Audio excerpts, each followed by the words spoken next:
যে সমীকরণে বিশ্বকাপ থেকে কেঁদে বিদায় নিল পাকিস্তান, আমরা বাংলাদেশের কাছে ক্ষমা চাইছি। হ্যারি বুকের দুর্দান্ত সেঞ্চুরি, শেষ মুহূর্তের চরম উত্তেজনায়, চরম নাটকীয়তায় পাকিস্তানকে কাঁদিয়ে বিদায় করে ইংল্যান্ডের এই কেমন জয়। বাংলাদেশি ভক্তদের কাছে ক্ষমা চেয়ে একই বললেন পাক অধিনায়ক। যদি কিনা খেলতে হয় সেমিফাইনাল, কঠিন সমীকরণের সামনে দাঁড়িয়েছিল পাকিস্তান। স্বপ্ন কি বেঁচে থাকবে? খেলতে পারবে কি পাকিস্তান? এমন সমীকরণের শক্তিশালী ইংল্যান্ডের মুখোমুখি পাক বাহিনী। শুরুতে অবশ্য এদিন পাকিস্তান ব্যাটিং করতে নেমেছিলেন।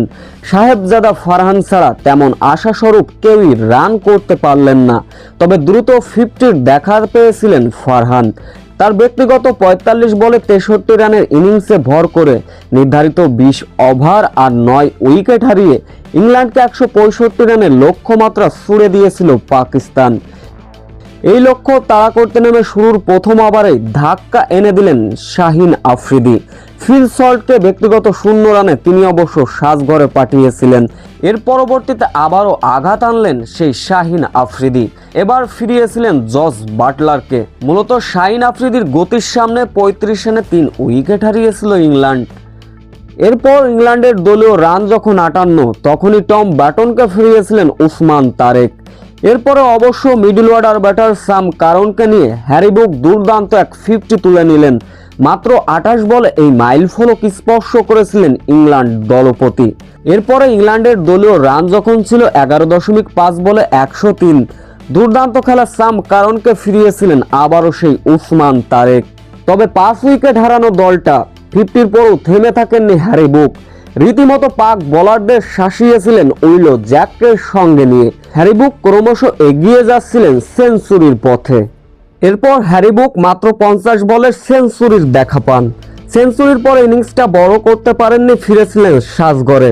যার ফলে শেষ 3 ওভারে ইংল্যান্ডের জয়ের জন্য প্রয়োজন ছিল মাত্র 10 রান। হ্যারি বুকের বিদায়ের পরে ইংল্যান্ডের আরও 2 ব্যাটার ফিরলেন, যার ফলে শেষ ওভারে জয়ের জন্য প্রয়োজন ছিল 3 রান।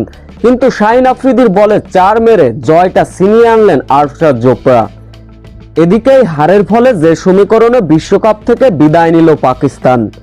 বিশ্বকাপের মঞ্চে এখন পর্যন্ত 2টা ম্যাচ খেলেছে পাকিস্তান, ড্রর কল্যাণে 1টি পয়েন্ট। অন্য প্রান্তে ইংল্যান্ড 2 ম্যাচের ভিতর 2 জয়, পয়েন্ট হচ্ছে 4। তাই পরবর্তী একটা ম্যাচ আছে পাকিস্তানের বাকি, সেটাও আবার লঙ্কানদের বিপক্ষে। সেই ম্যাচ যদি পাকিস্তান জেতে তাহলে পাকিস্তানের পয়েন্ট হবে 3, আর যদি হেরে বসে তাহলে বিদায় নিবে। অর্থাৎ নিউজিল্যান্ডের পরবর্তী 2টা ম্যাচের ভিতর যদি নিউজিল্যান্ড 2টাতেই জয় পায় তবে বিদায় নেবে পাকিস্তান। আর যদি সেখান থেকে একটি ম্যাচ জয়লাভ করে নিউজিল্যান্ড, সেক্ষেত্রে হয়তো রান রেটের হিসাব নিকাশে একটা সুযোগ মিললেও মিলতে পারে পাক বাহিনীদের। আর যদি শ্রীলঙ্কা পরবর্তী 2টা ম্যাচ জেতে তাহলে কপাল পড়বে পাকিস্তান নিউজিল্যান্ডের।